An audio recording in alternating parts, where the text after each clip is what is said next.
all of my work is about regenerating the power of womankind and not sitting in the trauma triangle of I'm a victim. There was so much hate in my body towards men. We have to face the places in ourselves that we've been told we're not allowed to face and the places that we've been told don't exist because we're good girls who don't think like that. This is work for every woman.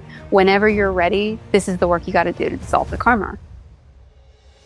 Welcome back to ENHEARTENed. My name is Xavier Dagba, and today I am joined in conversation by Alexis Sabatino.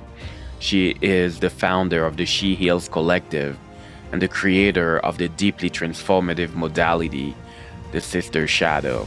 And today we talk about healing the sister wound, feminine revival, embracing your inner warrior, and rewilding yourself back to your true power and aliveness. And as always, I hope this doesn't blow your mind, but I hope it blows your heart open. Welcome to ENHEARTENed. Miss Alexis Sabatino, how are you doing? Thank you, Xavier. I'm excited. I'm ready. And it's a pleasure to be here with you. What would somebody who is just coming across you for the first time need to know about you to understand a little bit of your world, how you see the world, how you facilitate, how you bring your creative spirit out there? I know it's a big question to kind of like distill, to summarize the entirety of who you are into an answer to this question, but what comes up for you? I am really devoted to the middle path, what I would call the middle path, what Osho calls the middle path, what many, spiritual teachers refer to as such. And that is really honoring being a bridge. And that means honoring all the parts that are human, all the parts that are messy, all the parts that are ugly, all the parts that are shadow, all the parts that are dense, and all the parts that are light and etheric and expansive and beautiful. And one of my teachers used to say to me that we were warriors that were deployed as healers in this life. And it's hard to put the sword down. And that feels very true for me. As I was preparing for this podcast and really feeling into the energy, I was having this experience of I love to fight. And I've always loved to fight. It's been something obviously that sat in the shadow, but as I've gotten older and cultivated myself and refined myself and met myself and looked at myself, I realized that I don't need to be ashamed of that aspect of myself. I've just needed to learn how to utilize it so that I was fighting for something and not fighting against something. And so I am a woman who walks between many worlds and really loves the simplicity and the monotony of just being a normal human woman. And also, I can go to places and have been to places, and I'm devoted to merging the worlds and have lived a lot of lives in the very short time that I've been on this planet. So that's a short answer for a big question. Oh, we're going to dive in there some more because I have a follow-up question. You've mentioned the fighting spirit, that fire that you have. And I have a sense that growing up, that fire must have been there and was probably very much misunderstood. So I want to track the fire, basically the origin story of the fire and how it showed up in your maybe temperament, in the way you showed up growing up. And I have a story I tell myself about some of the traits we cherish within us. Some of them may have not always been welcomed growing up. So what is your relationship with the warrior inside of you and the fire that comes with it? As a child, I remember always being the one who wanted to facilitate the justice. And I wasn't necessarily aggressive as a child. I was a very kind of gentle and enthusiastic and sweet but I remember just wanting justice, just wanting there to be this harmony in the way that we moved. And if somebody was being bullied, if somebody was being hurt, if somebody was being judged. If I saw what I perceived as some sort of injustice, I was always the one that would step in. I was always the one, from as long as I can remember, who would put herself in the middle of the fire for someone else, and who wanted to be just intuitively a voice for someone who wasn't maybe able to access that. And interestingly, I would say that while there were challenges in my home, my parents actually, specifically my father, really encouraged me to always stand up for what I believe in. Like, no matter what, you stand up for what you believe in, you stand up for truth, you know, you show up, and you do what needs to be done. And so that has been something that's walked with me since a very young age, as though the masculine was always giving me permission to use my sword, you know, and to fight for justice and to protect the innocent or protect the victim. Also the shadow of that is, right, the place in me that became the savior in order to derive value, which is like a whole other thread of consciousness that we can get into, and also showed up in my life. And then as I got older into my teenage years, and there was a lot of repressed anger and a lot of unintegrated trauma that had nowhere to go. And because as a girl and as a female, this society, as you know, does not welcome anger in females. It does not allow that. It, just like in males, we don't welcome sadness. We don't welcome that empathy and that tenderness. And so for me, it was like all girls at that age, generally, it was this, how do I hold all of this anger, that what I'm seeing, the injustices that I'm seeing, whether it's at school, whether it's in the church, whether it's in my house, wherever it is, how do I hold all this anger and not walk with this in a way that feels truthful to me. And I had to find ways, like all of us, that were not so healthy to channel my anger. One of the ways that came out was alcohol. So I always say to my clients, all the women that I work with, when we have an attachment to alcohol, it's because there's a primal desire to release what hasn't been released as a woman or as a girl. Because when you have alcohol, all your inhibitions go. It's a lubrication for that primality. It's a lubrication for your voice to come out, and it comes out in shadow form, but it still comes out, right? Because it's not socially, culturally acceptable for a girl or a woman to express that kind of anger or that kind of rage.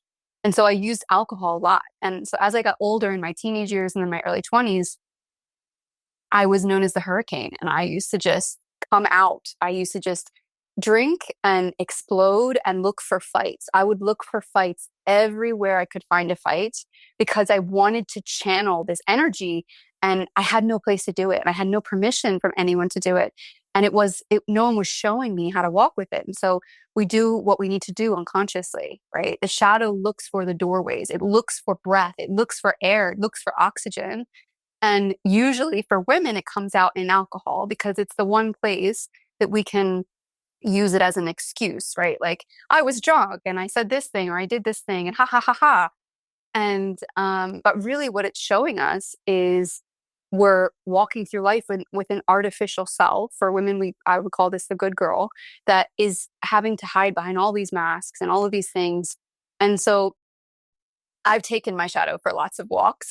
We've gone on many pilgrimages together. We've taken vacations together. We've done a lot of things so that I could learn how to walk with this energy in an integral and an authentic way, and not in a destructive way, not in a disruptive way, not in a way that ruptures. I ruptured so many relationships because I was fighting against instead of fighting for, and because I didn't have an appropriate way to know this part of myself and express this part of myself until I got much older, and I started to find shadow work, and I started to find somatic work, and not just meditating my way out of my anger and my rage or my hate or my disgust or whatever heavy, dense shit was in there. I wasn't just meditating my way out of it. I was really meeting it and giving it a voice and giving it a stand and giving it a posture and giving it a dance and a name. And, and that's, slowly where my work has taken me, is into those realms of being able to meet all those parts, including for me, the fighter, who's the gangster. It's just, she's always going to be there. That's one of the ways that you and I connect. Yeah. And I wanted to ask you about, I mean, what you've named right now. I feel like it's a silent epidemic, within the feminine realm. And many aren't even aware that this is unfolding. And from my personal experience of working with many women as well, I've often seen that, you know, the body will express what the mind will repress. And sometimes that repressed anger can show up in very much distorted ways through the body, like pain and aches and ailments. So, what I wanted to ask you was, to the young Alexis that couldn't express the anger, some of the things that you wished she could have voiced and named and aired when the anger was bubbling inside. What Mm. is that?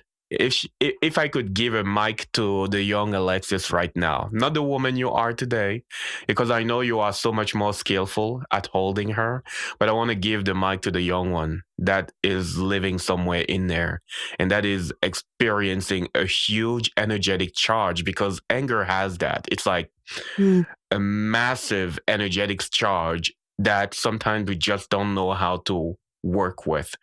What would you say? Don't fucking penetrate my space without my permission. Yeah. Don't step into my space without permission. Don't tell me how to live. Don't try to control me. Don't try to uh, um, gag me. Don't try to strangle me. Back the fuck up. That's what that part of me, that's what the fighter in me was feeling. And it was an interesting experience because I was also internalizing what I was witnessing externally. So the ways in which I was seeing other girls or other women being treated, and no one had a voice for them. Mm-hmm. And they couldn't find a voice for themselves. My throat's getting all clunky now because seeing the externalization of that, it was like somehow, and this is my own karma with women. This is my own karma that I have, and why I obviously have taken a journey into this work is there's something that has been there all my life that is previously was fighting against whatever I believed was oppressing women or girls. And now I recognize it as fighting for women, fighting for womankind, right? And I found myself almost in this like masculine role that would hold the presence of protector, because obviously I had my own experience of not being protected. And when you don't feel protected by whomever's around you, teachers, parents, elders, or lack thereof, or society or culture or whatever, right? You have this gaping hole and you feel so vulnerable to everything. And I think the way that I responded to that or reacted to that was, how do I gain control? Well, I protect others. I'm going to protect everybody else. I'm going to protect all the other girls and all the other women so that they don't have that, right? And so I internalized also so much of what I was seeing play out in friends or in neighbors or later in my life in clients or whatever. And it's this sensation of back the fuck up, right? Mm-hmm. Get the fuck out of my space. And if you don't, I've got a machete and a chainsaw and a gun. I've got all my weapons. You better be prepared to Yeah. step into this, right? And I held that energy for such a long time. And it was exhausting. It was so exhausting to hold it from, let's say, an unintegrated place and an unconscious place. And it also deflected and repelled that, what I would now call, and now we're going into a whole other stream, but what I would call the dark masculine, Mm-hmm. right? Because I was holding the frame of dark masculine in order to protect, in my mind, the feminine. Mm-hmm. And also to repel the dark masculine from my life. And I think you and I have had personal conversations about this journey for me in my life. It's been potentially the biggest journey of my whole life. It's on a soul level, and it's Yeah, it's a whole thread that we could go into, but Yeah, but that's where I'm going to leave it. for someone who is new to this, I just want to expand on, what is the dark masculine, or at the very least, the way you perceive it. Because for someone just leaning into this, I want people to be able to track our conversation and the themes that are growing up here, the themes that are emerging. Because from what I hear, there is this internalization of this way of even weave the anger. It's like sometimes, quite aggressive, maybe sometimes even hostile. And it's like taking the essence of anger and shifting it into something that is there to, I'm going to chop your head off if you even remotely attempt to do something hurtful. It becomes a strong kind of like, let's say, shield, if I'm going to put it this way, but shield and also sword at the same time. Anyways, the question is, I want to hear what do you perceive as this dark masculine? Yeah, it's a good question for everybody who's unfamiliar. And I always want to say that we use the context to break limitation, but don't let the context create limitation. So this is a context of polarity that can help us because we live in a polarizing reality.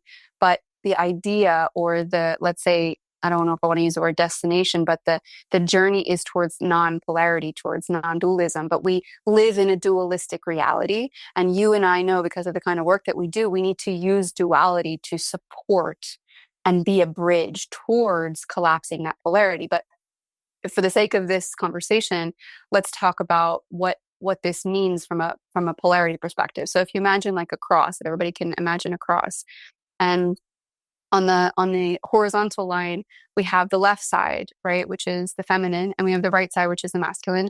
And at the vertical line at the top, we have the spirit, and we have, the animal, the primal. We have the spirit and the matter. We have the light and the darkness. And when we speak about dark, when I speak about dark, what I'm saying is not evil.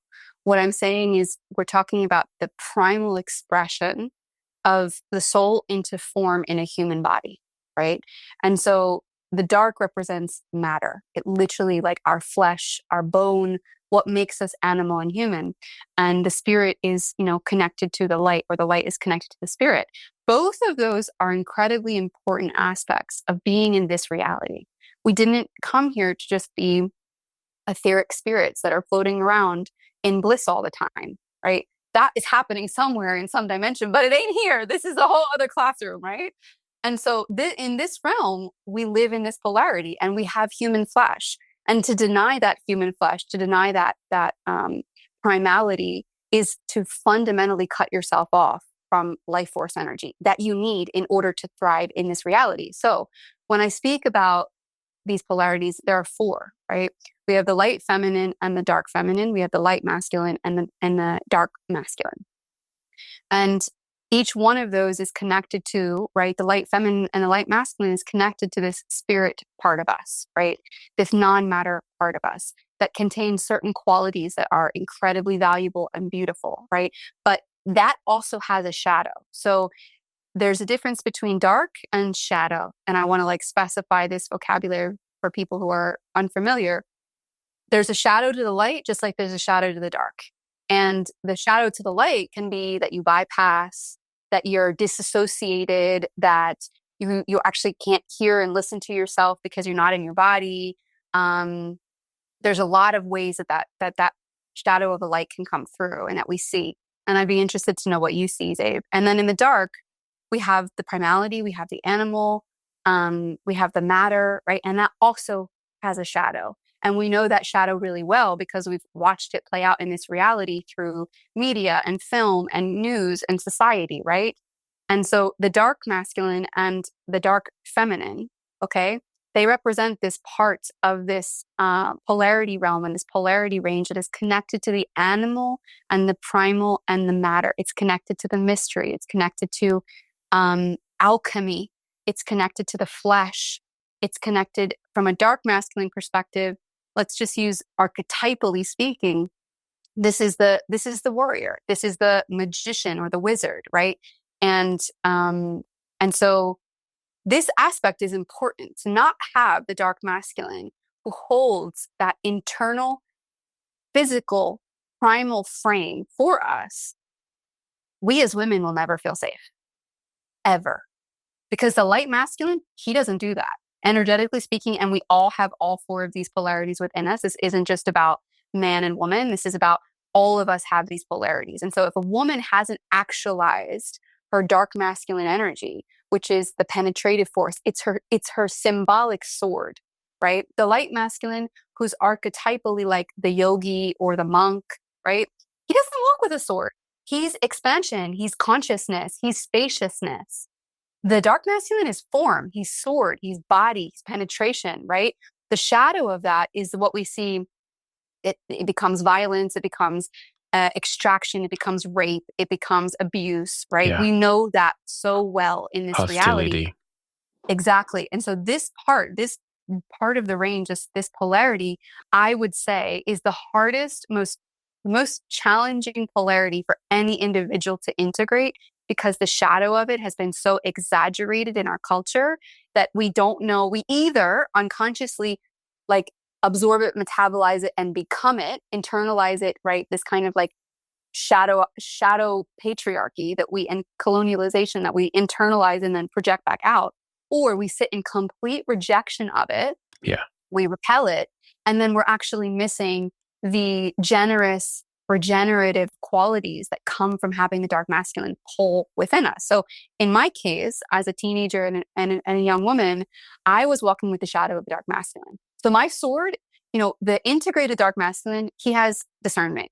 He knows when to wield his sword. He knows where to wield his sword. He knows how to wield his sword. He doesn't, he doesn't do a bad butcher job. He cuts it clean, right? Cuts clean. But exactly. But my experience with my shadow side of this was just butchering everything, butchering everyone, energetically, physically, emotionally, any way that I could unconsciously offload and discharge this anger, right? And so I'm a really big believer, and it's the hardest work that we do, because we have to face the perpetrator. We have to face the violator. We have to face the murderer and the rapist and all of these really dense things that sit in the underworld of the dark masculine. Mm-hmm. And I would say for a man or a woman, but maybe even more particularly for women, meeting that polarity is one of the most,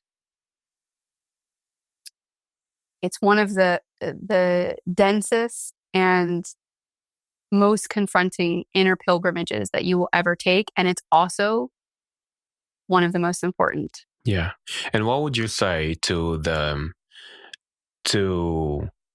woman that is terrified of not just exploring anger, let alone the dark masculine within her? Because anger alone is already a big piece of work for many who have that repressed within themselves, because they, for so many reasons, they are terrified that they may break the good girl. I know you are. When it comes to the good girl, you literally just want to kill it.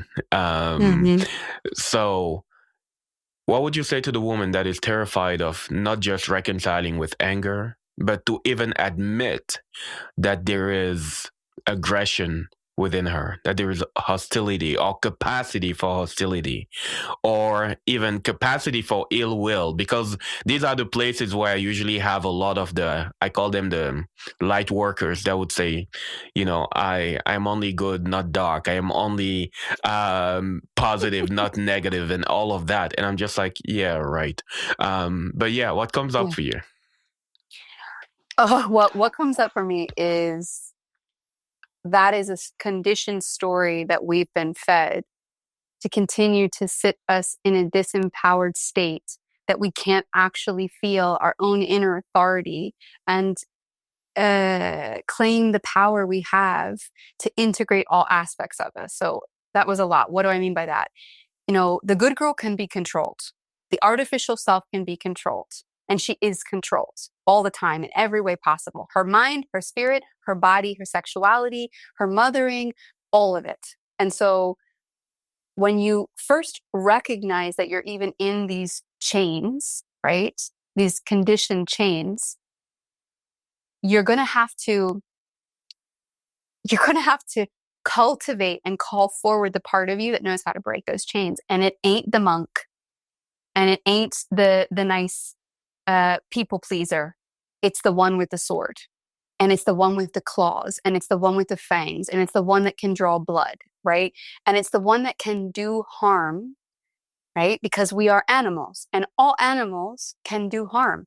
We can kill. And it's very difficult, especially as a woman, to face that part of yourself, but you have the capacity. And I think that perhaps for the mothers out there who are listening, it may be more easily understood for them, because I imagine, if not all mothers, most mothers would say, I would kill for my child. Mm-hmm. Because when that maternal instinct comes on, and that has nothing to do with spirit, has nothing to do with the light feminine. It has to do with the primal instinct that comes from the matter and the flesh and the sweat and the DNA that will do everything in its power to protect that child.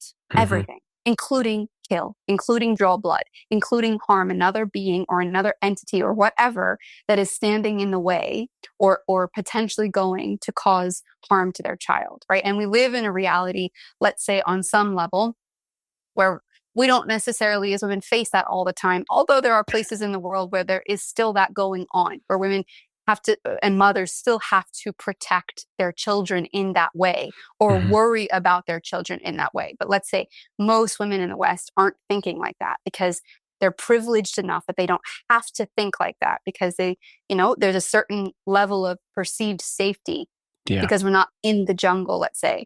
And so, to answer your question, what would I say to these women who are afraid to even admit that it exists, that they're light workers, and they're just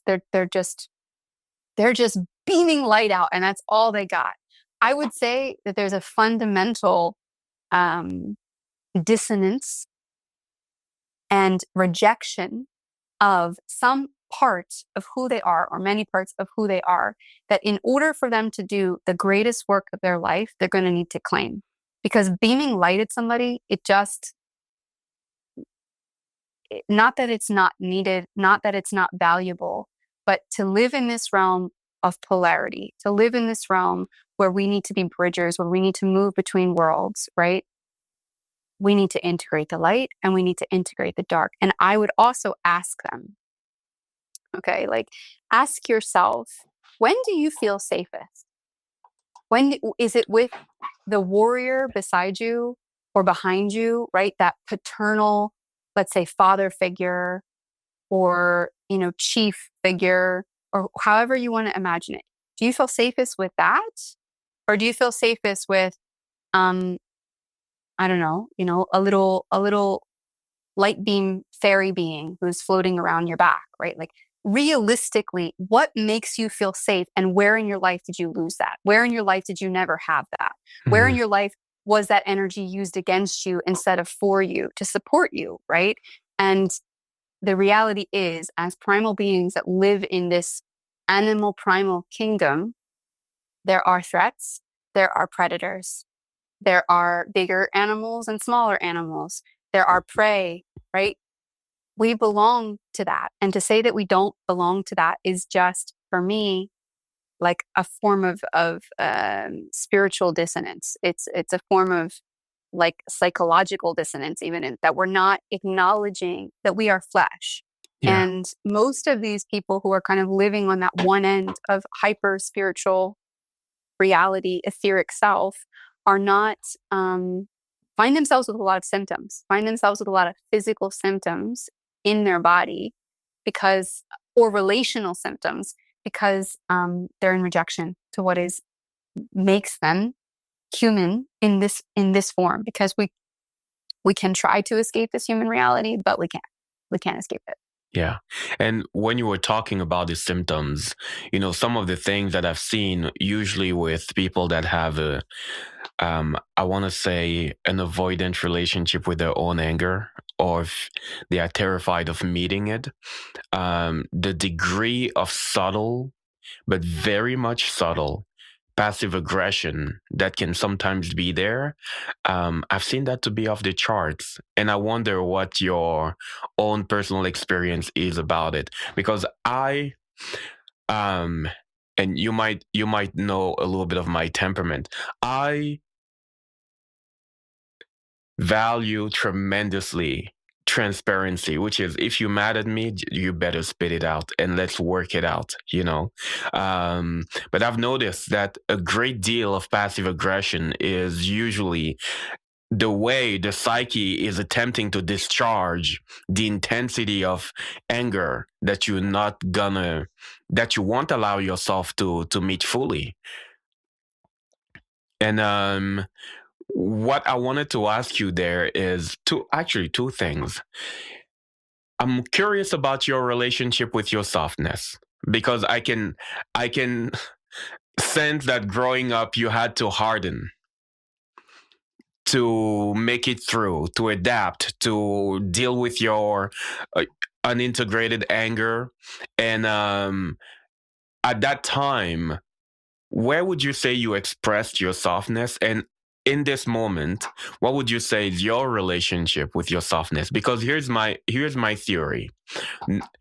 Every aspect of ourselves in every now moment gets expressed. Even the ones that we repress, we may not see the pathways that they use to express themselves, but they have their own ways. So I'm basically curious, as the young Alexis, where was room and place for that softness within you? And right now, also, as the woman you are today, what is your relationship with your softness? And yeah, I'm curious. The younger version of me, I would say there wasn't a lot of room for that softness, Mm-hmm. and the interesting dichotomy of who I am and how I am is that I come across so kind of confident and upright and bold and fiery that all my life people have been misinterpreting me and misunderstanding me. And part of that was unconsciously designed, right? When you feel unsafe, because I felt unsafe, I didn't want anyone to see how deeply sensitive I was, how I felt weak, how I literally felt weak. So that I had to blow myself up. I had to puff out my feathers. I had to lift my face. I had to, puff my chest out so that nobody could see how scared I was, how like shit scared I was, and how afraid and not just afraid, but sad that girls and women have to walk through the world with the kind of fear that we do. And, always looking over our back, or always worried about what's going to be taken from us, or the way that, and without getting into a hyper victimized story, this younger version of me was not just angry, but she was sad. Like, why do I have to walk around feeling so afraid all the time? And and also having a very alpha dad, very alpha father, who really instilled in me, like, you bring mace everywhere, and I took self-defense classes, and because of his own fear of not wanting anything to happen to me, right? And I'm grateful for that, form of protection that he was trying to gift me, right? And it also created a lot of hardness in me from a young age. And I am inherently like the most sensitive, the most tender, the most soft. Like, I joke, I'm a gangster on the outside, but a complete kitten on the inside. Like, really, life. I don't know a lot of people that are touched by life the way that I am. So, so, so deeply. It touches me to my core. And there's been moments where I felt like I couldn't bear it. And it was going to just take me, how much life was touching me, how much turmoil I can touch, how much empathy I can touch with what's going on in the world. And, you know, uh, I don't know that there was a lot of room for that when I was younger. I don't know that there was space for that. And I think that, my father wanted to build a woman who had the self-confidence to take care of herself. And I'm grateful for that. And it took me many years in my later years to reclaim my softness, because I am inherently so, so, so soft and so, so, so sensitive, which is why many times when we're really sensitive beings, we create this exterior. And part of that, again, was unconscious design. Don't fucking come near me or I will chop your head off.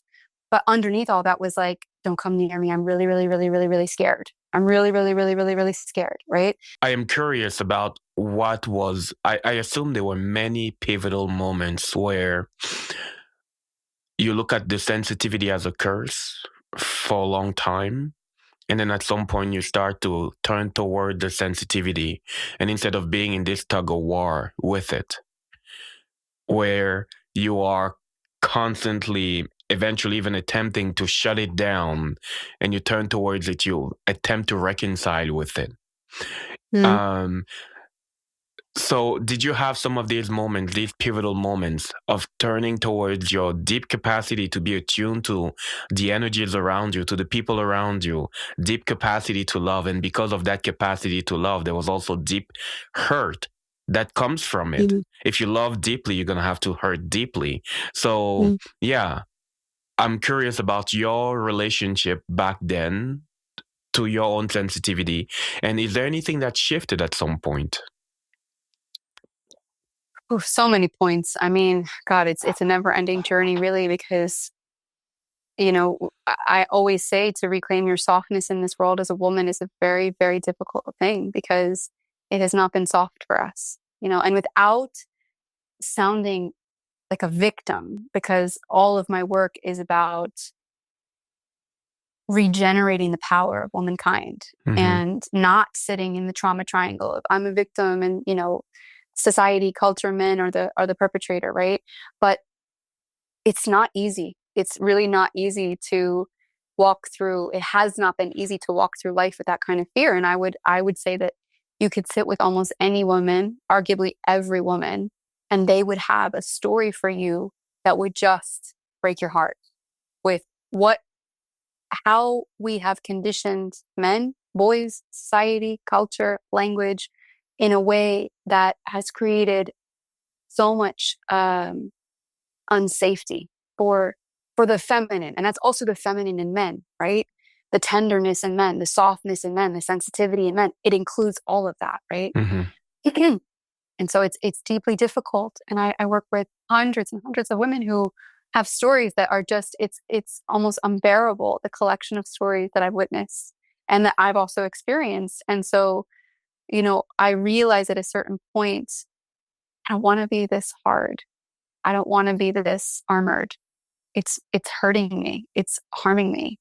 And love is my essence. You know, the feminine, her essence is love. It's compassion. It's empathy. And I had the masculine side down, you know, the purpose, the freedom, right? I knew the essence of the masculine. I was very comfortable in the essence of the masculine, but the feminine has actually been the harder part for me to cultivate. And the particularly the light feminine aspect, right? That was a really hard polarity for me to reclaim for myself, because that is this, you know, this sweetness, this softness, this gentleness, this compassion, because there was so much hate. Like, I'm not using my words wrongly when I say this. There was so much hate in my body towards men, towards the masculine, towards society, that I couldn't get myself to forgive. I couldn't get myself to empathize. I couldn't get myself to compassion. And it was just so much easier, and it felt so much safer to remain in that shadowed warrior space, right? And I would say, you know, God, there's been a lot of moments that I wouldn't be able to kind of sum it up, but I've had a few breakdowns, let's say like psychic breakdowns, that have brought me to the edges of my consciousness, you know, like, which would otherwise take most people into a psychosis and you would lose yourself to that. I've gone to those places, and those experiences where I actually was sitting in this expansion of the darkness and having to meet all parts of consciousness, not just the light parts, because it all exists in this field, all of it. The energetics of the protector, the energetics of the violator, the energetics of the mother, the energetics of the father, the energetics of the abuser and the healer. Like, it exists everywhere all at once for everyone to tune into if you have the capacity or the awareness that you're already tuning into it on some level or another, right? Like turning the volume down on this, turning up the volume on that. And so I've had a few psychic breakdowns that have brought me mercilessly to softening and acknowledging where in my own psyche, where in my own body I was fighting against myself. And I was using the hardness that was being used against me, I was using it towards myself as well.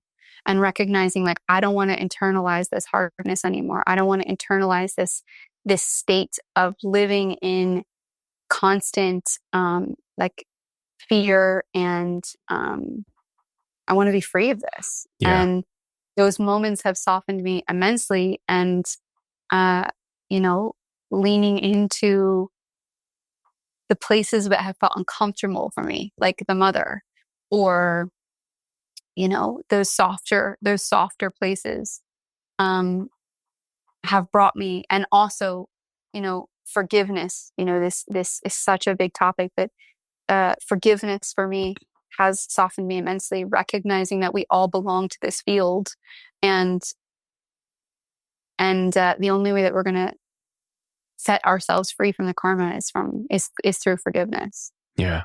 Somehow it feels like you've had to meet the darkest or shadowy aspects of the masculine within yourself to be able to even explore and make room for the possibility that you could reconcile with the masculine realm or men. I want to ask you, what is your relationship with men at the moment? And as the first question, and the next one after that will be,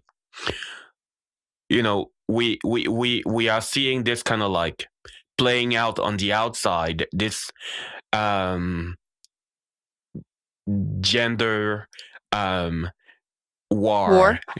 Mm-hmm. Between masculine and feminine and all of that playing out to somebody, to a woman, or even to a man trapped in that kind of gender war. What, in your opinion, is needed to transcend and to move beyond that? There has to be a moment, and I speak as a woman because Mm-hmm. I don't want to speak on behalf of men and what their experience is, but as a woman on my end of it, there has to be a moment when, and this is where the dark comes in, and a profound level of self-compassion. You have to face all of your projections, all of your hate, all of your disapproval, all of your disgust, all the things that you are unconsciously feeling and projecting towards the masculine, both internally and externally. You have to face it. And it took me a while because I kind of, as we kind of think, like, I was like, I'm on the path and I'm like doing all the right work and I'm blah, blah, blah, blah. And I've had a few really strong experiences with men where I was like, wow, I have not done the work. Right. I have a long way to go. And I remember those experiences so profoundly. And I remember there was one, with a friend, a very good friend's boyfriend, and him and I had an argument, a really aggressive argument, like bad. And my partner was there, and we were there, and my ex-partner, my then partner, and he said, "Can't you just admit that you hate men?" And I was like, "Wait," and this was years ago, and I couldn't believe he said that, because in that moment, it felt so untrue, and it felt like somebody was outing something that Mm-hmm. I hadn't even realized was true yet. Yeah. And I was so angry, like, how could he say that I hate men? I don't hate men. I don't hate men. There's no hate. And that thread took me through a years-long journey of unwinding my hate. Yeah. And recognizing where there was so much anger, rage, and literal hate that I had to face in order to alchemize that into love, in order to be free of it. And we're not going to be free of it by denying that it's there, by saying, oh, no, I'm good. It's all love and light. I love all the men. It's all, peace and that's that light worker work. It's not fucking true. Yeah. I have not just the hate of my body, but of generations of women who've experienced violation, rape, oppression in my body that I have to and when you're really attuned and you're sensitive like I am, and you turn the volume up on that, and you have the capacity to attune to the voices of all the women inside you who have experienced abuse at the hand of a man, it's overwhelming what happens in your body. It's overwhelming, and you're exploding unsure of what's even happening with all this hate and this judgment. Like, they're bad, we're good, right? Yeah. They need to be the ones that are held accountable, and we're the good ones. All of these stories start to come. And so, we have to face the places in ourselves that we've been told we're not allowed to face, and the places that we've been told don't exist, because we're good girls who don't think like that, because we're good girls and we don't experience that. No, we do. We do. And if we don't acknowledge it, we'll stay in an unconscious loop with it forever, repeating the same patterns. And so for me, I had to recognize that. And at the time of this, let's say, reconciliation, I had the most loving, kind, generous, patient partner who was able to walk with me through so much of my healing with the masculine because of his nature. And that was a blessing. And so he helped me to reconcile. And now, as I kind of fast forward to this moment, your question of how is my relationship to men?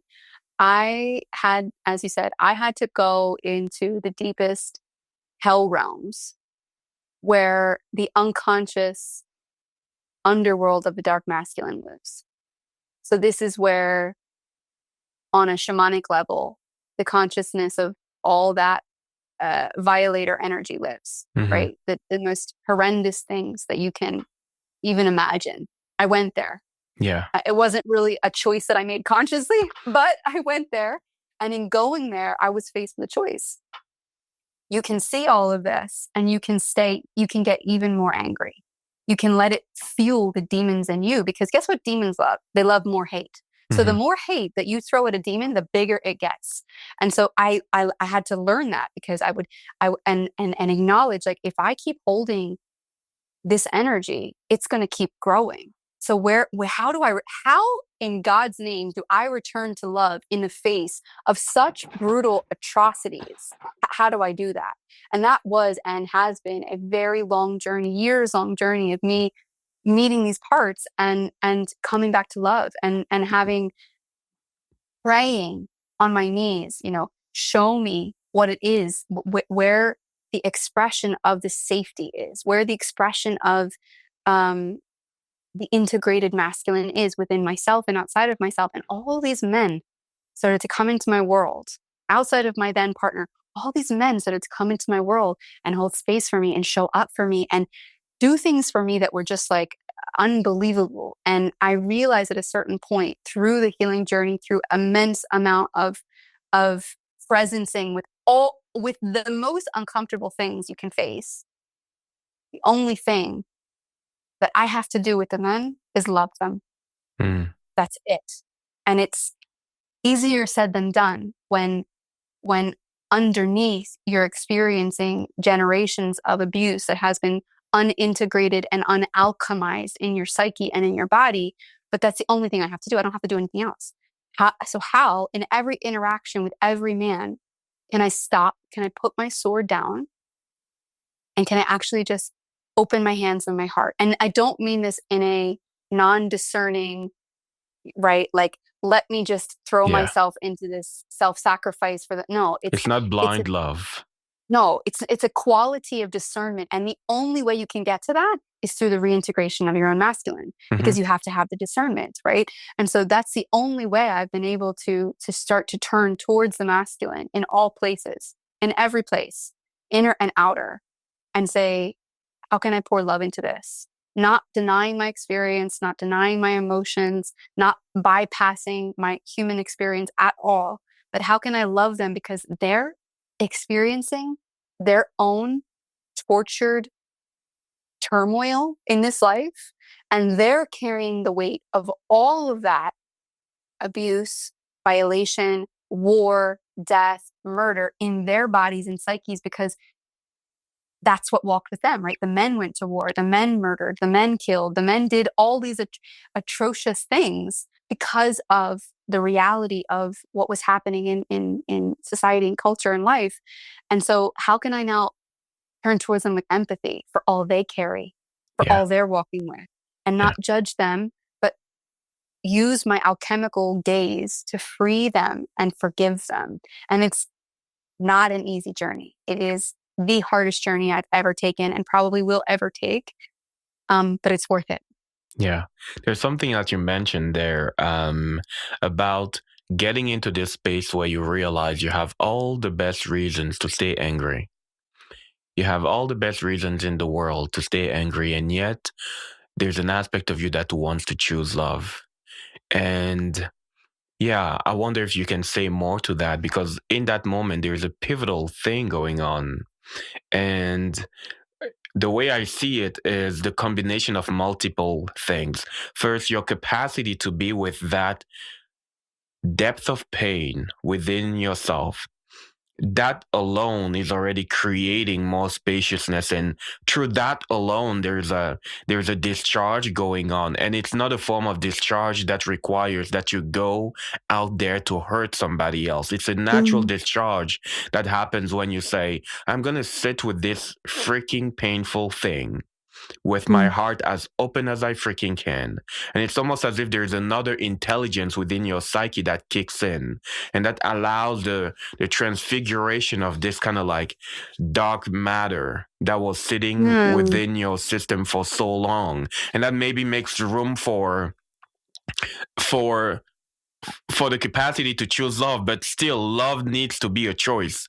So I wonder, what would you say it took in that moment for you to be like, I want to return to love in the best of my capacity? For me, I attribute that to your capacity for love and to your heart, but I wonder, what is your own experience of that? Of what was the element that allowed me to get to a place to turn towards love? Yeah, to say, I am so aware of how evil the shadow masculine can be if he truly lets himself. And yet I desire to welcome back love in my heart. I don't want to be a container just for hate.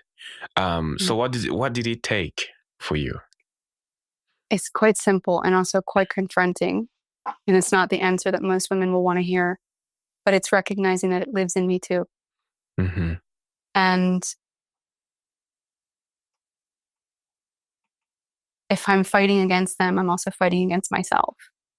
And so there was this mutual, reciprocal compassion that had to happen on both ends, of recognizing, as I said, like we all sit in a field of consciousness that we are connected to. We can just tune in, can turn up the volume on the evil. We can turn up the volume on the light. We can turn up the volume on Matt. We can do that, right? And so it was this recognition of it lives in us all, because we're all part of the same unified field of consciousness, right? And so in knowing that, I recognized the reason for this expansion of atrocity is because of unintegrated pain that these men are walking with. Because if you inflict that kind of pain, it's because you're walking with that kind of pain. And I had to go all the way. I mean, and I have seen, and when I say seen, I don't mean on the news, although we can also see things on the news, but I have seen things that I don't know how I've been able to forgive, or let's use the word like release from this grasp of hate that I had. But it was going all the way back to the start of where these souls have had so much pain inflicted onto them, in this case men, that the only thing that they know how to do, or that they're trained how to do or taught how to do, is to re-inflict the pain. Mm-hmm. And so there was some part of me that was able to get to the wounded child, the wounded soul that was sitting at the center of this, and acknowledge that part of them. It's like I had to get out of the vision of the man who became the monster, let's say, the masculine who became the monster. And I had to go to the child. Like, I don't know for the Harry Potter fans. Are you a Harry Potter fan? I've watched them all. Okay. Well, this is a good example when you think about how Voldemort becomes Voldemort. Yeah. You know, he was this orphaned child who had crazy psychic abilities and magic that he had no one helping him with. Mm-hmm. And later he had his journey with his elder, with Dumbledore, but he never was able to integrate that shadow. He was never able to reintegrate that and love it, because the shadow will always grow based on how much hate and fear and pain it's being fed. Mm-hmm. So when you stop feeding the shadow fear and pain and hate, it can't keep growing. And the only thing left to do, and it comes out of like sheer it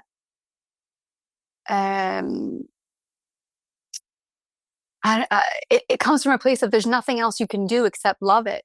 That's it. If you want to be free of it, you have to love it. You have to love, and loving it doesn't mean validating all the things that thing has, that has been done by that being or by that group of beings. No, it's not about that. It's about coming to a place of being able to infuse forgiveness, being able to fuse, empathy, being able to infuse love in some way or another, so that you can stop feeding the demon, the shadow, hate. Because my first teacher said to me, probably 11 years ago, this is how far back this fighter goes in terms of like, I remember I wanted to go on a fucking tour. This is how crazy I was. I wanted to go on a fucking tour to save all the women and children who were being sex trafficked. And I didn't know shit about anything. I just had this fighter in me that wanted to go and save all the innocent people who were victims of this atrocity. Yeah. And I was at the time studying meditation. I was studying mindfulness meditation with my teacher. And I remember sitting with him one day and telling him my plan.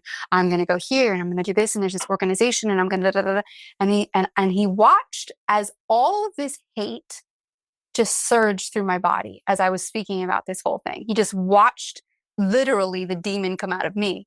And he said to me super calmly, do you really think you're going to extinguish hate with more hate?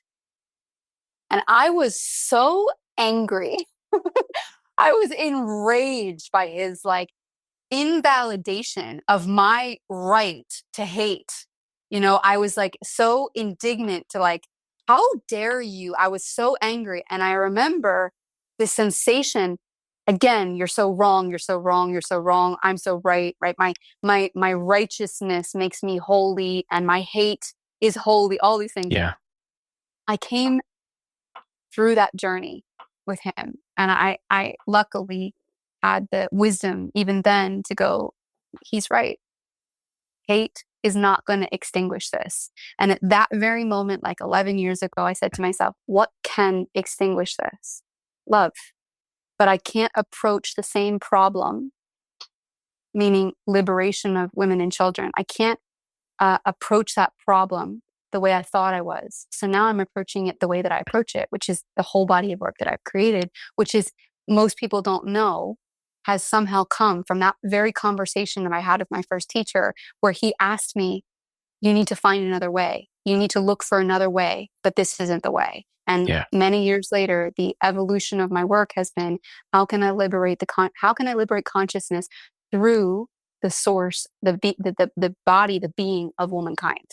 Yeah. And that's where I am. I love it. There is one piece that I want to bring to light, and then I want to dive into, more of your work, more of what you do currently, which is something that I've seen about almost embracing being disloyal to a big group of women that might still find themselves stuck in that space where they don't know how to work with the pain and the hate that has emerged as a consequence of that pain. Mm-hmm.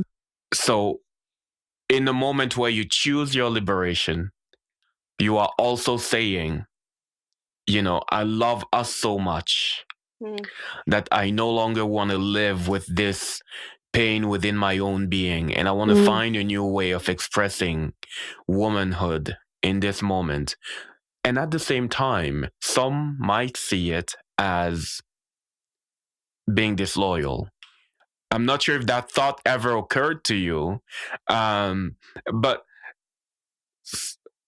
one thing that I've seen on social, most women that I know have gone through that hump of meeting their own underworld and resolving so many issues that kept them from being able to open their hearts to the men in their lives relationally. Sometimes they get a lot of pushback from other women.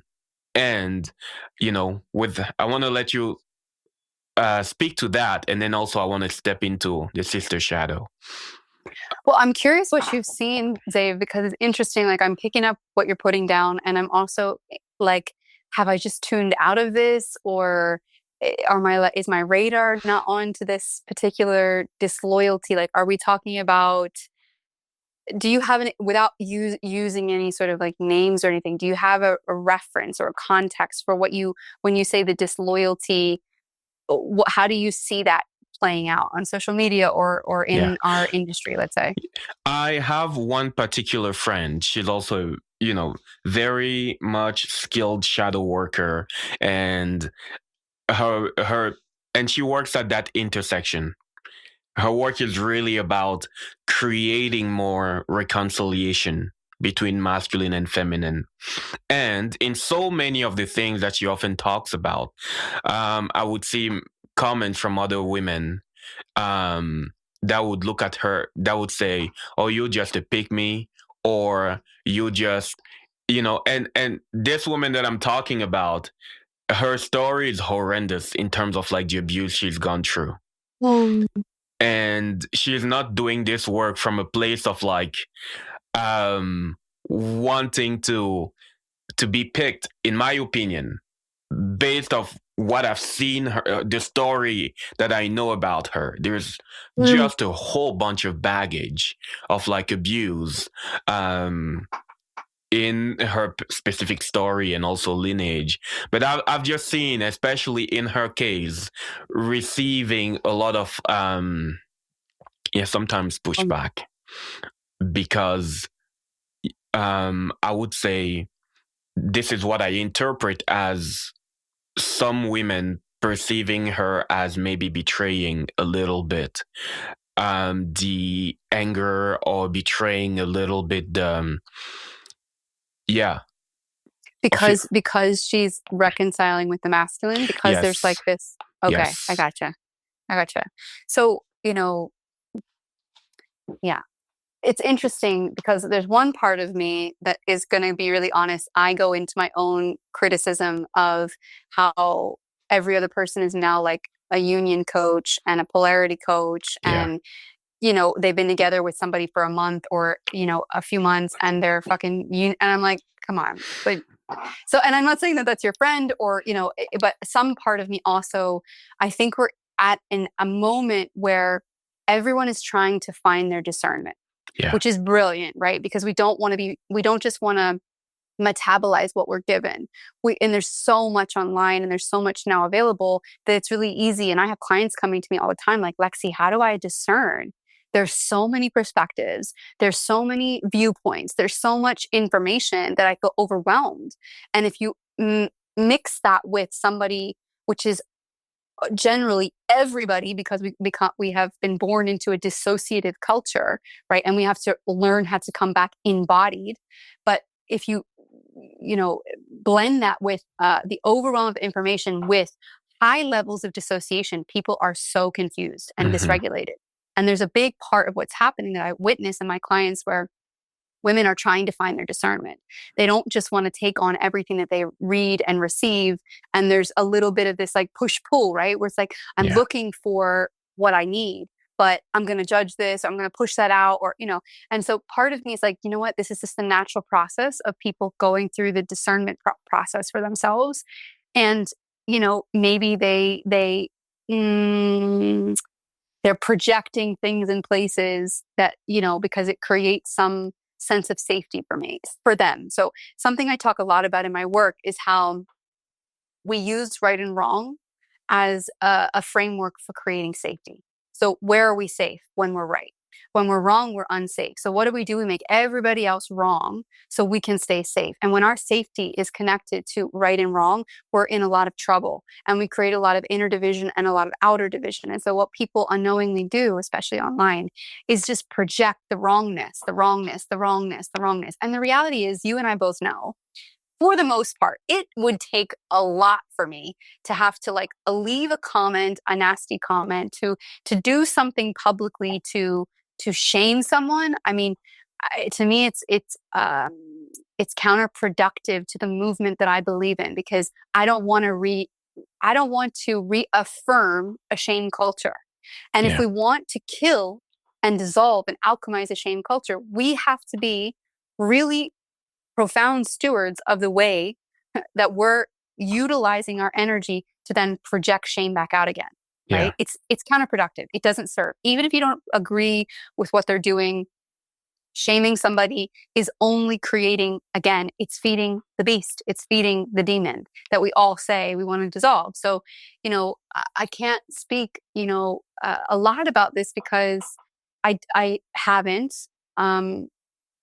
received a lot of pushback, to be honest. Occasionally, we can't make everybody happy, and people have their perspectives, but I don't know if it's because of the frame that I hold. I don't know. I think I have very strong boundaries as a woman, and I set those boundaries very psychically, even online.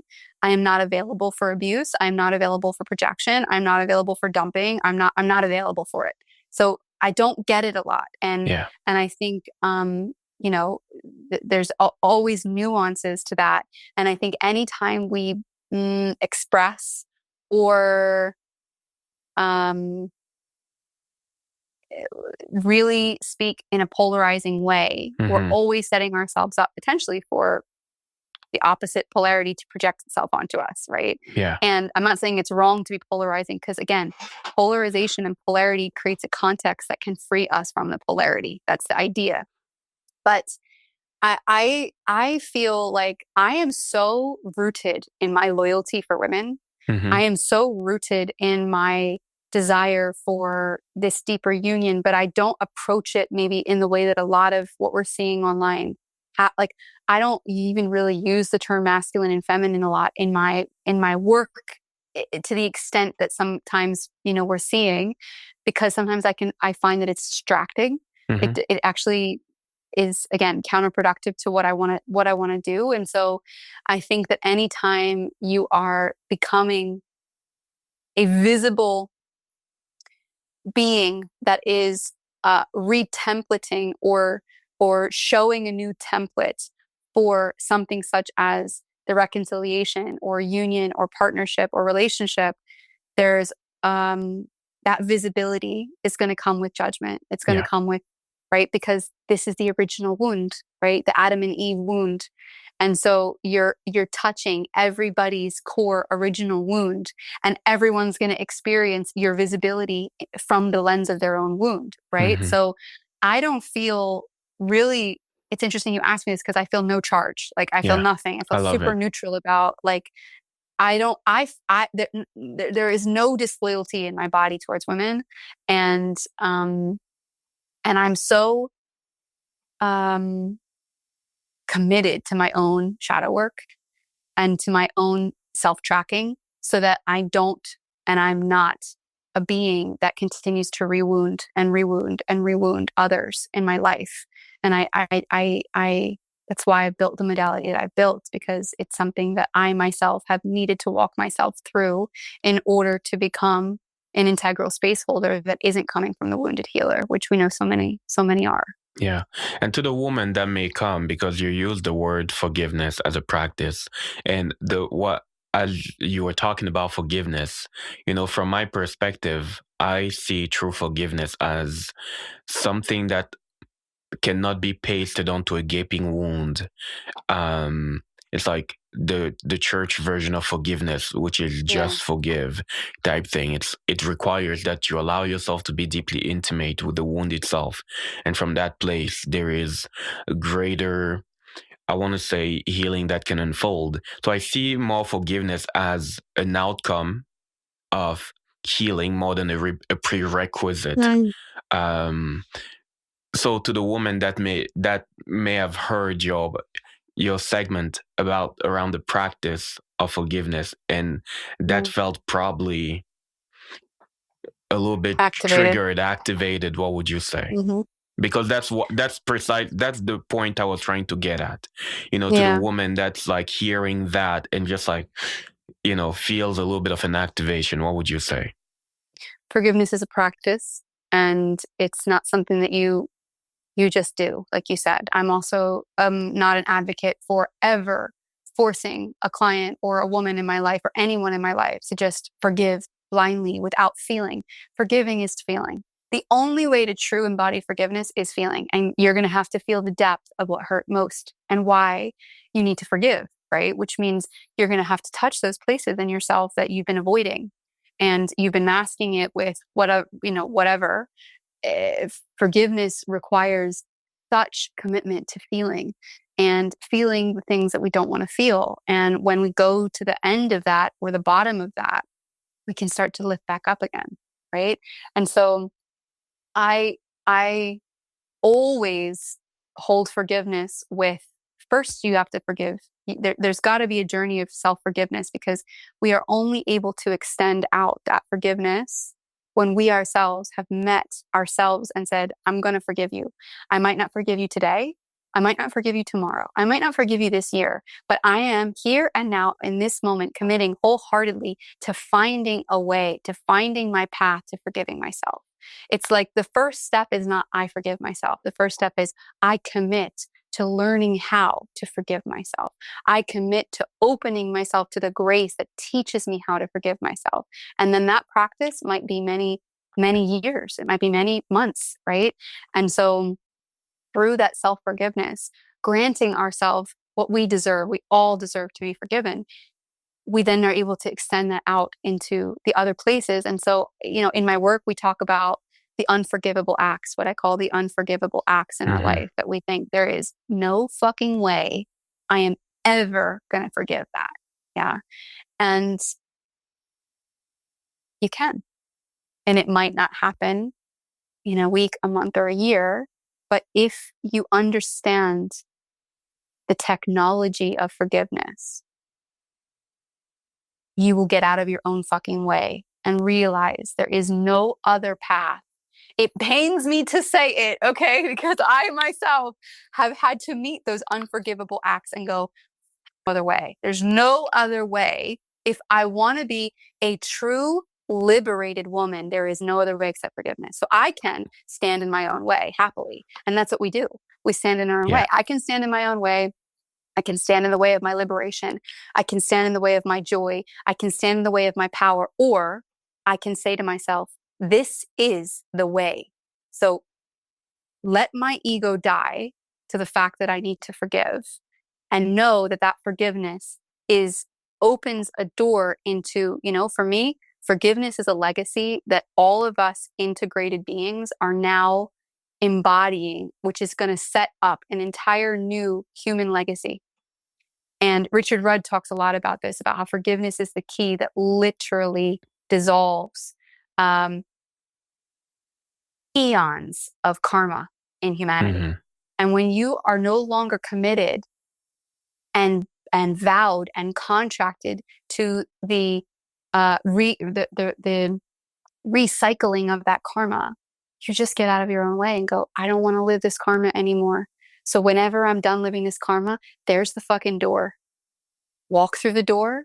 Don't walk through the door, but it's your choice. And I've gotten to a place where I don't care anymore. My ego isn't going to stop me. from what I know to be true, which is the fact that I want to live as a liberated woman. And I'm not going to carry the baggage of all this shit that's unforgivable that I'm never going to let go of. Because guess what? My ancestors and my children, everyone around me then gets to carry that baggage. I'm just not here for that. So it's the desire to let go of the karma has to be bigger than the ego's clench over, I'm not going to forgive you. Yeah. So it's a true devotion to freedom and liberation. Evolution. Yeah. Yeah. I love that. So let's lean into the sister shadow. I want to first know the origin story of that work that you're now stewarding and how it has evolved, and also the kind of woman that this work is for. So Sister Shadow is what I would now really call a modality, because we have very unique templates, we have very unique tools and practices, and let's say methodology or technology. And it's creative shadow work for women. And for me, this work is for every woman. I don't look at this as this is for the woman over here or for the woman over there. I look at it as this is work for every woman. Whenever you're ready to dissolve the karma, this is the work you got to do to dissolve the karma. And so it's really just a matter of courage and readiness to step into this work. And so, I work with a lot of facilitators. I work with a lot of space holders because they naturally are drawn towards this work because it gives them an expansion of perspective that serves the quality of their work. But I also get women of all kinds.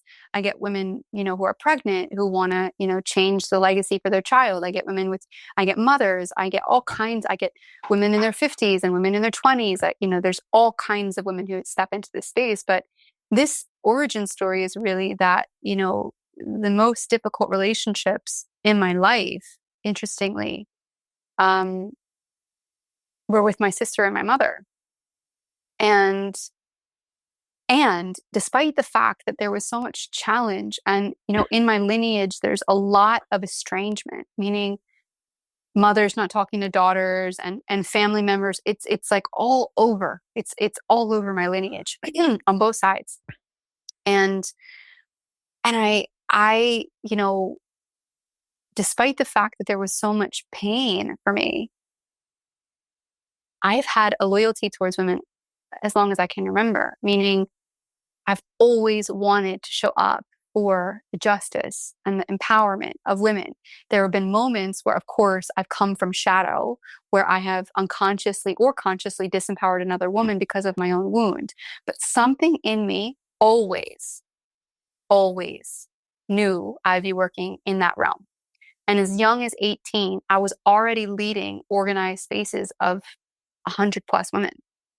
And so I found myself as a teenager, as a very young, unintegrated young woman, holding space for a lot of young women and in a place of power, let's say, and leadership.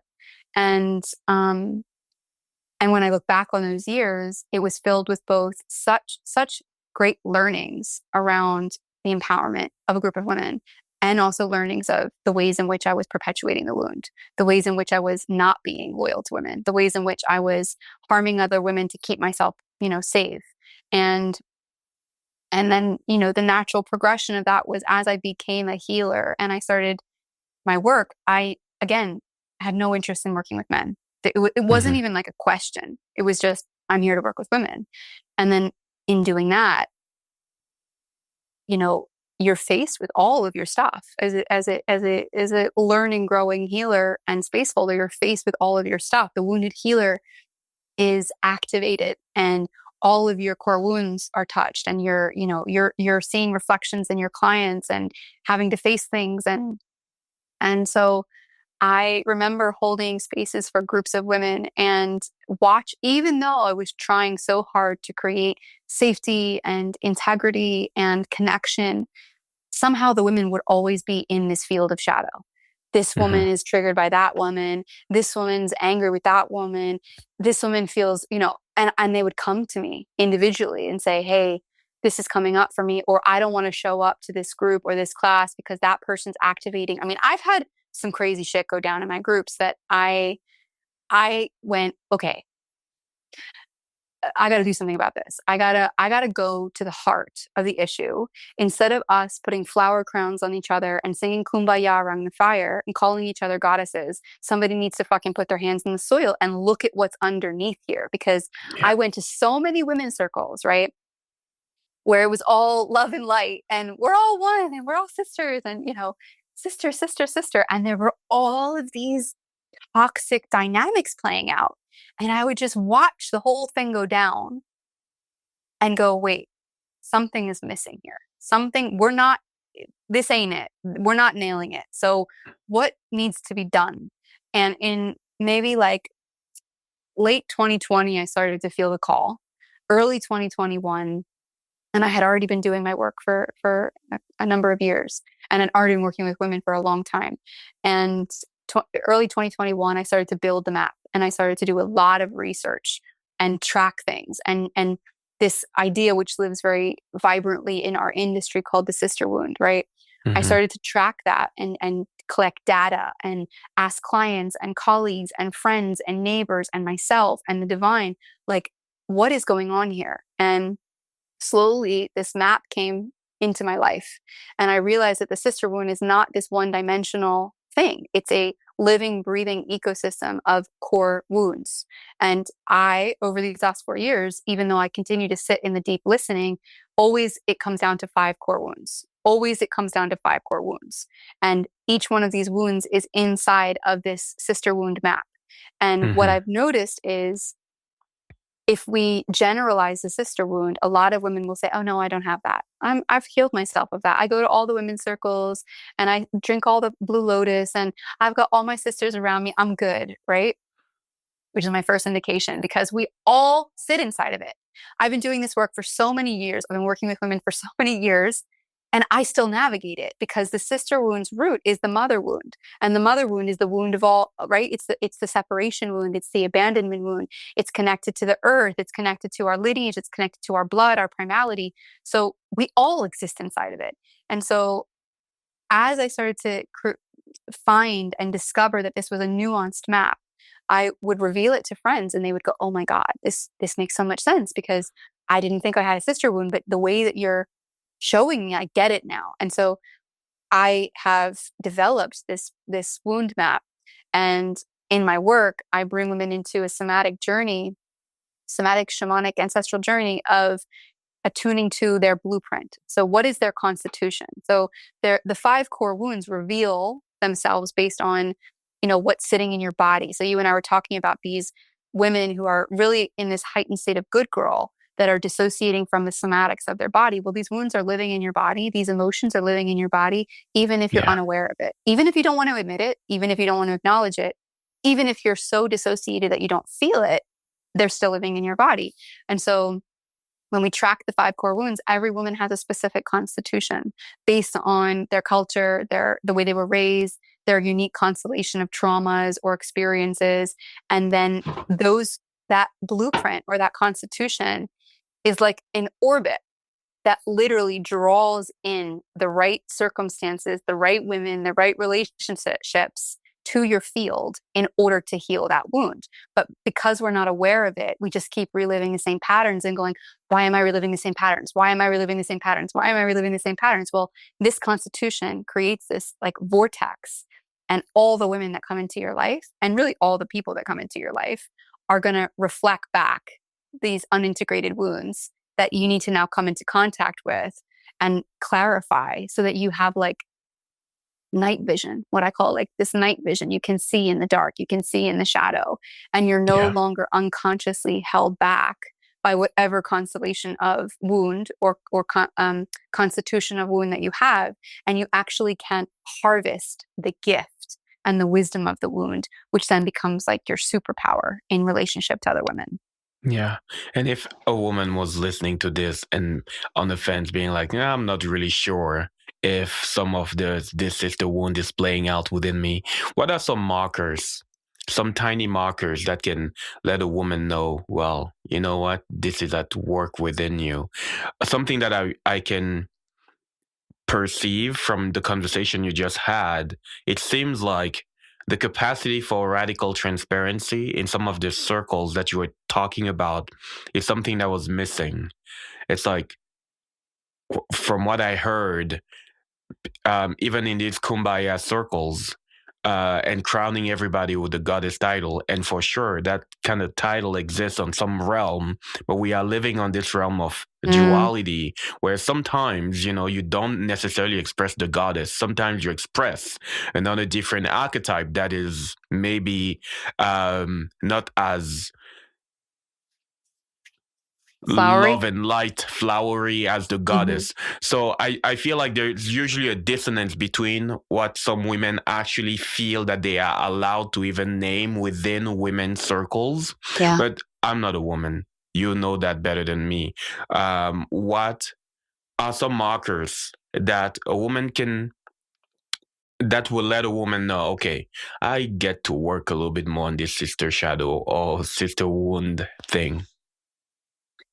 So there's a collection of symptoms that we can track, and the first one, when I am tuning into relational orbit, the first circle or the center of the relational orbit is you, right? So the individual woman is the center of that orbit.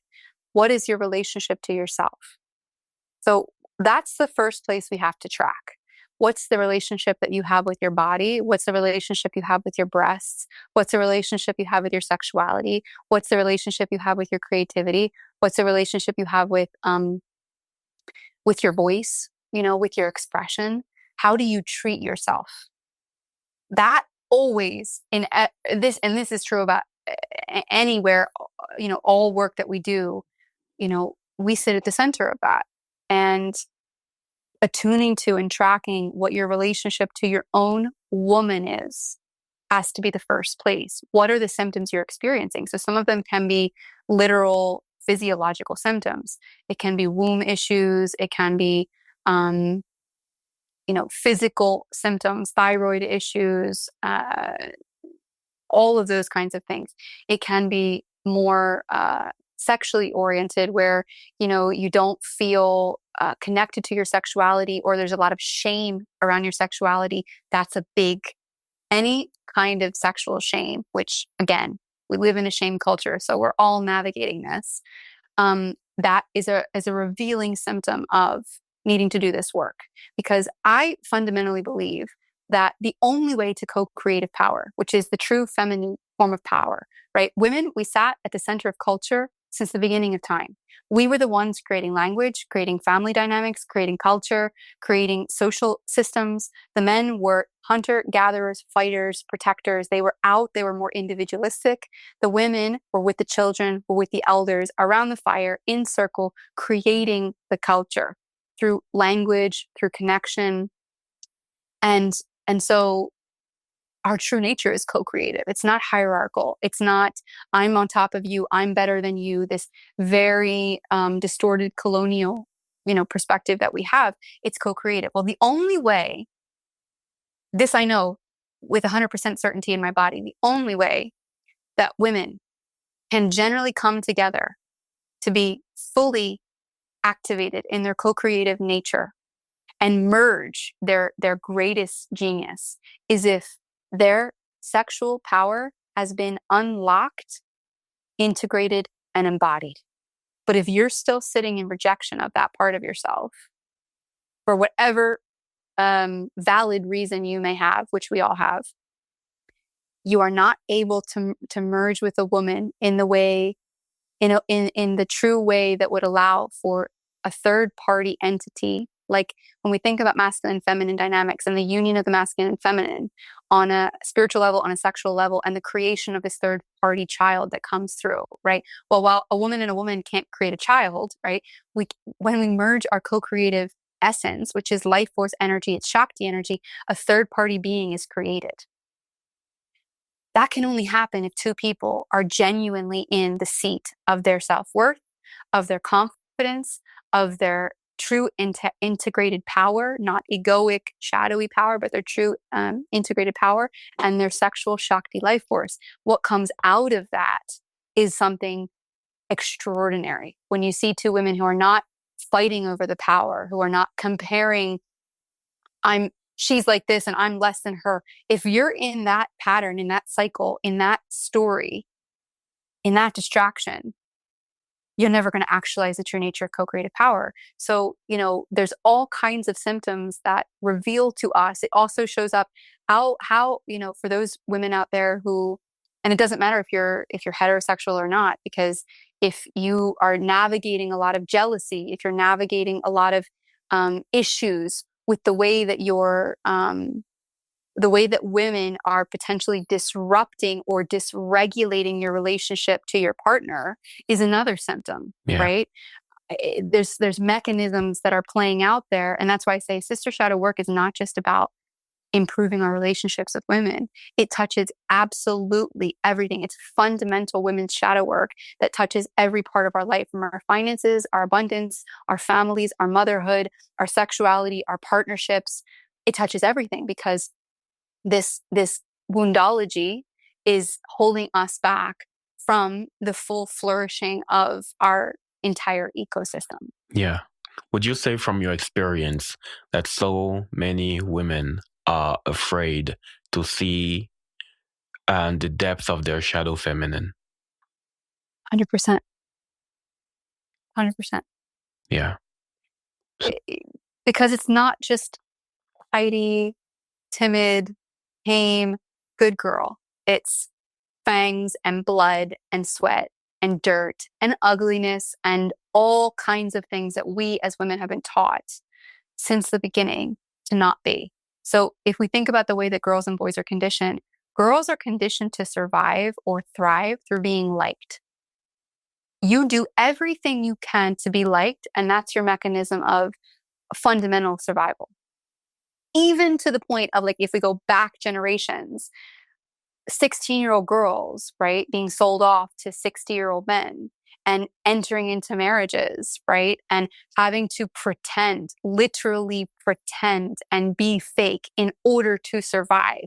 So these mechanisms of good girl, of pretending, of fakeness have been going on for such a long time, because it's the way that girls and women have had to survive their circumstances, but we're no longer in those circumstances, most of us. So we need to drop the mechanism, because now we're never going to be able to thrive from that place, right? And so we have to let go of this manufactured self, because a lot of times women ask me, or they are confused. They confuse the good girl with the inner child. Those are not the same archetypal designs.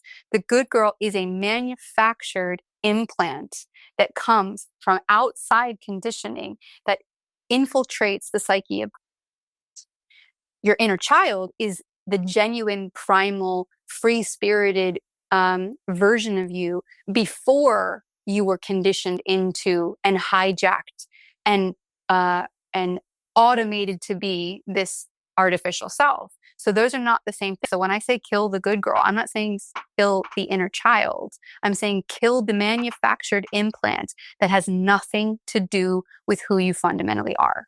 Yeah. Yeah. I love that clarification. And what is present when you, because the next question I was going to ask you was to clarify a little bit the rewilding, the renaturing, because that's some of your language. Mm-hmm. There's a big part of your work that is around rewilding, renaturing women, and I wonder, what does that mean for you? On a fundamental level, it's about reintegrating what makes us nature. We are not separate from the natural world. We are inherently a part of all of it. But we've found ourselves in skyscrapers and concrete jungles and Wi-Fi and virtual reality and, all of these things. And we've forgotten that we are the rivers, and we are the sea, and we are the mountains, and we are the soil, and we are the wind, and we are the fire. We are all of this, our indigenous soul, and we all have a native indigenous soul. We're connected to this. And when we return to that, everything can fall into its harmonic rhythm. When we're outside of that, our lives are not in any sort of harmonic rhythm. And so renaturing for me is about coming back to the primality of who we are. And that's the body. It's not going to happen through the dissociation of the body, right? Which is what really this, religious, religious conditioning that the body is sin and that the spirit is holy. And I could not be further from that truth, because the soul and the spirit is living inside of this body. It's temple. It's physical form in this dimension. It is holy and sacred, and not just holy and sacred, it's needed. If you live in rejection of your own physical primal body, you are going to suffer so much. And that will come up in all kinds of different ways. And guess what? The only way to have real, meaningful, authentic, conscious, relational ecosystem is you got to be in your body. You've got to be in your body. If you're not in your body, you cannot hold any sort of healthy relationship, including the one with yourself. And so renaturing is about bringing back intuition. It's about bringing back instincts. Clarissa Pinkola Estes, who wrote Women Who Run with Wolves, is a really big teacher in my life. And she has impacted my work immensely. And I've been, studying her for many years. And she's a big part of Sister Shadow. I use her work. Her book is required reading for the immersion. And she talks about how women are instinct injured because of the culture and the society that we live in. And she talks about the repercussions and the consequences of women being instinct injured. And so renaturing and rewilding is about bringing back intuition and instinct and inner authority, discernment. The wolf knows how to track. It knows how to find safety. It knows how to create connection. It knows how to create pact. It knows how to take care. It knows, we've forgotten these basic things. And so renaturing is, on a very simple level, the return of our true essence, our genuine essence, which is much more simplistic than we realize. Yeah. And I wanted to ask you on a personal level, what does it look like recently to balance the different hats? There is the modern woman, the mystic, the healer, the creative, and I wonder what has it looked like for you lately to just embrace all these different hats at this stage of your life? And there's also the balance between your drive and your softness. So I'm curious, what has it looked like? It's like the medicine wheel, right? The medicine wheel of life and the seasonality of life. When you embrace that, which for me is a big part of renaturing, it is the fundamentals of renaturing, is returning to the life, death, rebirth cycle, not living outside of that, but fully embracing what that means. And so when I embrace the seasonality of who I am, it means I don't have to be devoted to only one part of myself. And there's some seasons where I'm really in, the kind of like, simplistic witch on the mountain, tending to my garden, tending to my home, tending to my herbs, cooking.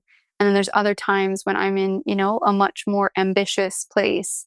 There's other times when I'm really in devotion to the poet and the artist. And so embracing that I don't have to choose between them, that I don't have to, they don't have to fight over, because all of it is me and I love all of it. And I couldn't give up one part for the other. And so acknowledging that no part is better than or worse than or more worthy of or less worthy of, but bringing in the totality of who I am and embracing that through seasonality. There's some seasons when this part of me is really forward center, and other times when another part is forward center. And, the embracing of the drive and the softness. And I think this is something, you and I have talked extensively about this in just our personal conversations as a woman. And for me, in particular, I'm a very ambitious woman. And something again that I fought with, like, I've fought against my own ambition. I fought for my own ambition, right? And it's something that I have to realize, that when I look at a lot of women come to me often because of a lack of will or drive. And they want to see what it looks like in another woman in an integrated way. And so I've had to learn to also have a lot of deep respect for I have a very, very, very strong will. Even in my gene keys, I don't know if you're into that, Xavier, but I have a divine will in one of my primary gene keys in my life's work sequence and my purpose sequence. So divine will is something that God has given me.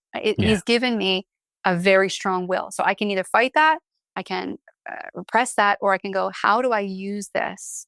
And so one of the ways I've been practicing that is when my will starts to get too big, my drive gets too big, that I start to trip over it and it starts to become problematic and excessive, then I know it's time to merge it with divine will.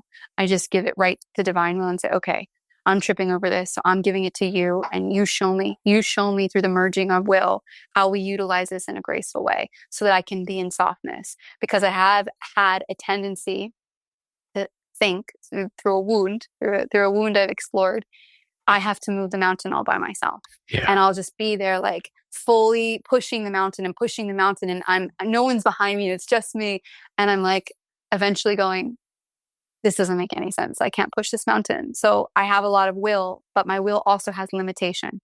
And the only way that my will enter into a limitless state is if I merge it with divine will. And so that has helped me come into softness, because I've realized I don't need to hold that all the time. I can let my will activate because I have it and it's strong. And then I can just like surrender it. And then I can enter that softness. And so that's one element of the way that I really work with the range and dichotomy of living in a woman's body with strong drive, but also being deeply sensitive and deeply soft. And I'm very, very devoted to my Zen practice of tea ceremony. And that is something that has brought me into so much deep softness and opened doors of softness in me and helped to kind of counterbalance the immense fire and drive that I have. Yeah, there's something you mentioned there, talking about your will, because I've seen you many times, when your intuition pivots, and when when God said the word, like, okay, you're invited to shift in that way, you have this capacity to just pick up and go. Pick up and leave. Is that a question? I'm going to get to the question. The question is, there's a price to pay for living at the speed of your intuition and living at the speed of your inner knowing. And I want to know what it has been like for you to just, I think living at the speed of surrender is one of the most terrifying things for many people. And what has it been like for you to pay the price of letting surrender or letting your intuition dictate how you live your life? Well, infinite ego deaths, for one. It's like constant, never-ending ego death that happens when you surrender yourself. And I'm so committed to capital T truth. And I think capital T truth is something that's ever evolving for us. It's like a moving, breathing thing. The cost of that has been, I've had to let go of many things that I care about. I've had to, I've traveled all over the world. I've moved houses. I've lost friends. I've lost partners. The pivot, when God calls, let's say, when intuition calls, for me, I can only deny it for so long. I'm just not capable of living in dissonance with my truth. There might be a very short window of dissonance where I'm like, oh, this is too much. This is too much. This is too much. And then I just surrender to it because I have to. I can't live in such dissonance because I've collapsed so much fundamental dissonance within me. And I'm an advocate for evolution. And one of the key principles of my sister shadow work is we center evolution over ego. And I don't know what we can say, but I can say that most of humanity will never arrive at that place. Most of humanity will leave this world still centering ego, or maybe at the very end on their deathbed, they might center evolution, but they've spent their whole life centering ego. And what I mean by that is the ego is not a bad thing, but many times the ego's only desire is to keep you safe based on its perception of safety. And so I'm not in devotion to that. Yeah.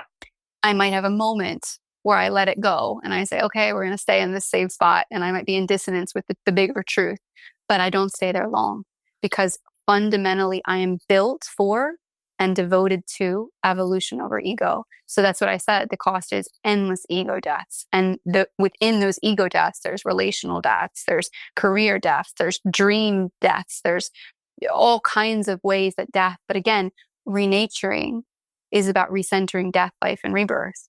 And you can't have life and you can't have rebirth without death, which means death has to sit at the center again.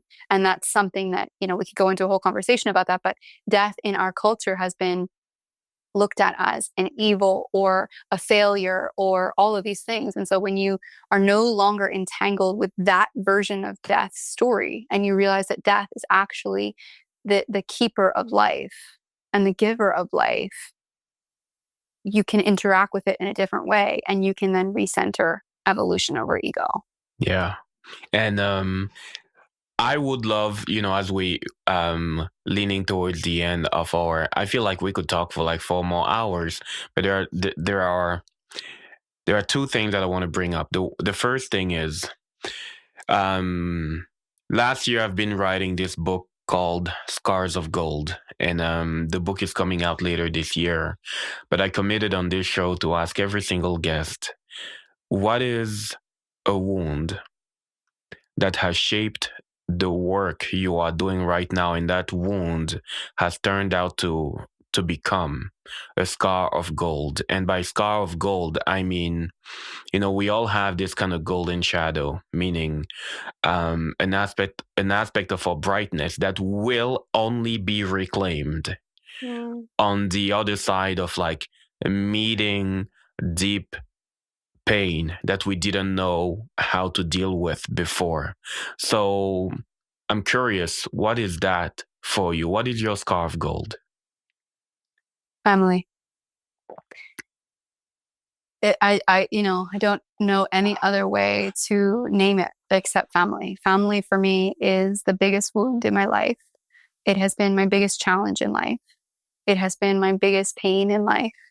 And I could go into a lot of detail about that, but I think that the center of that is family, meaning, belonging and relationship. Like if we look in my astro, based even in my astro, my Chiron wound, which is my original wound, is based in the sign of Cancer in the 7th house of relationship. So Cancer is all about family. And the 7th house is all about relationship.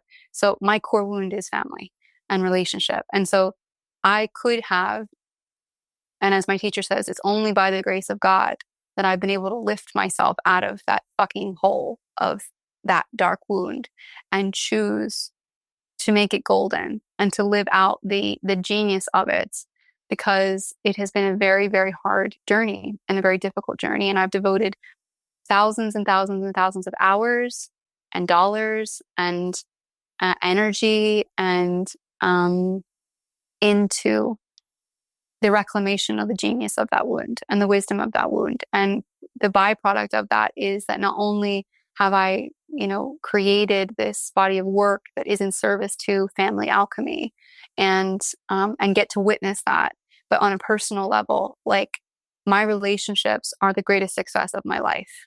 And that doesn't mean that they're perfect. It doesn't mean that I don't have triggers and that I don't have shit that comes up. But my relationships are the gold of my life. I am surrounded by the most incredible beings who would, at the drop of a hat, show up for me in all kinds of different ways, who inspire me, who expand me, who know me and believe in me in a way that I never, ever would have imagined, my younger self would have never imagined possible. That's the greatest richness of my life. The greatest success of my life is my relationship. And that for me is the golden scar, right? Yeah, the scar of gold. The scar of gold. Yeah, I love it. The last one that I'll ask you will be the title of this show is ENHEARTENED. And the premise is in the same way you are devoted of the middle path, this show is to explore that middle path between enlightenment and endarkenment, ascension and descension. And the way I perceive it, they all collide at the level of the heart, which is this. It is more than just a pump. It is more than just an organ. It is this holographic vortex of love that wants to continually expand and to make more room for the aspects of ourselves that we didn't know how to love before. And I think we are continuously learning to love more aspects of ourselves. So the last question is, what are aspects of yourself right now that you are still learning to love? Or one aspect of yourself right now that you are still learning to love?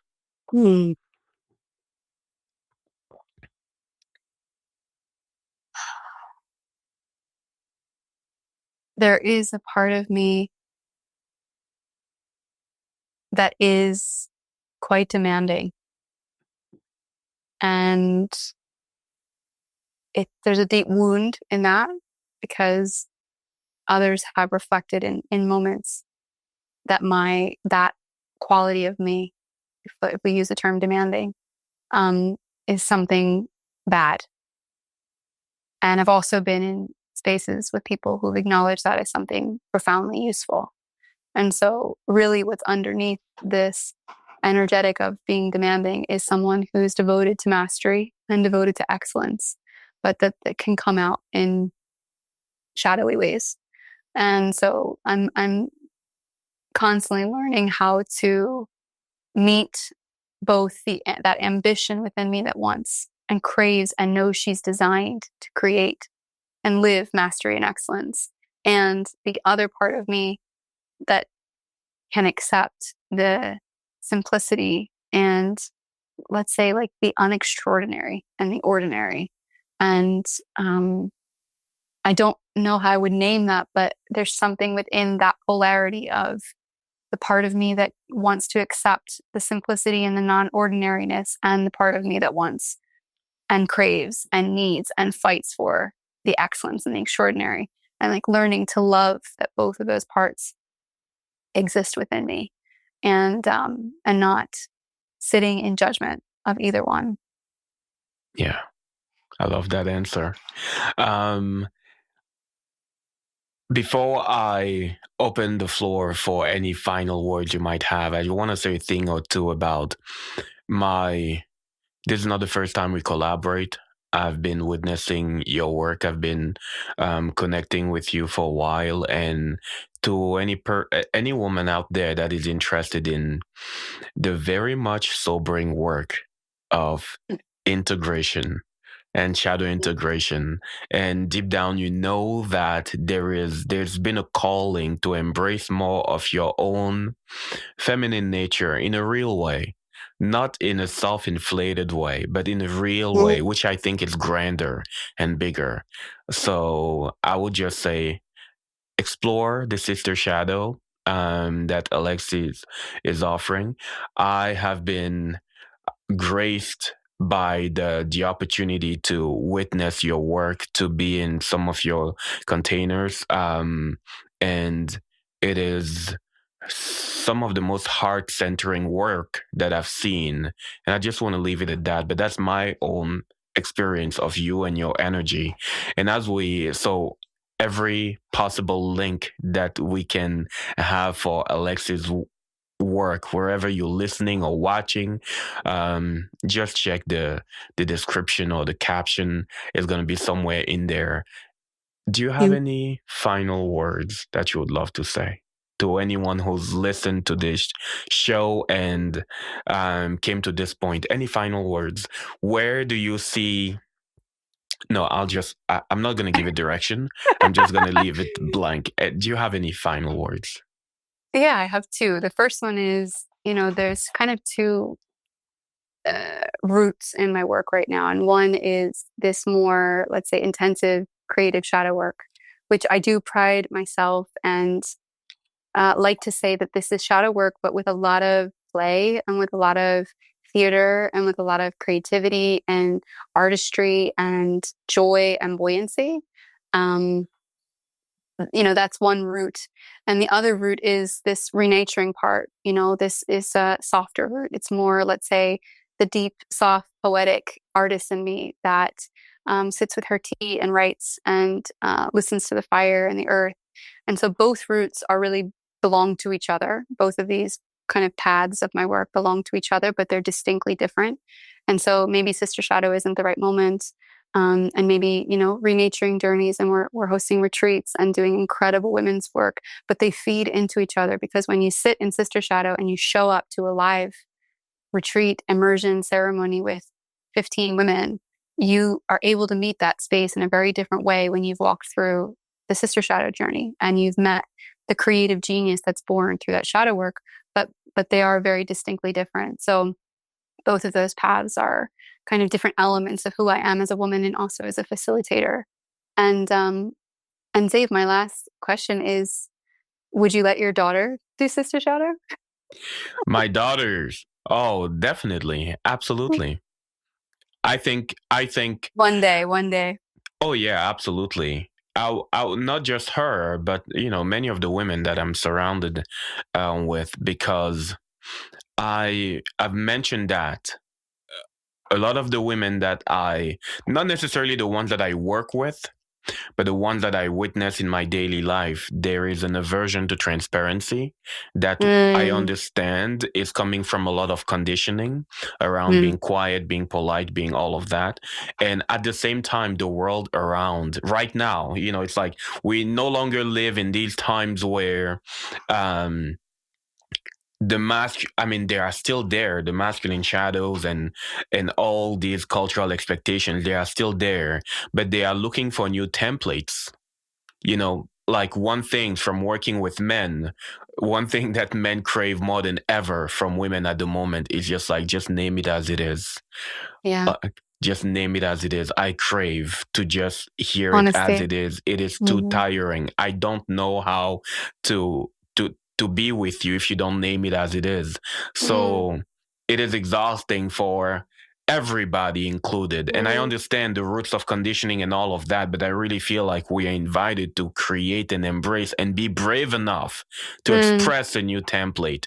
So would I send my daughter? Of course, yes, And as I am parenting her, my role is also to do the very best I can so that she can see that her most natural expression is also welcomed.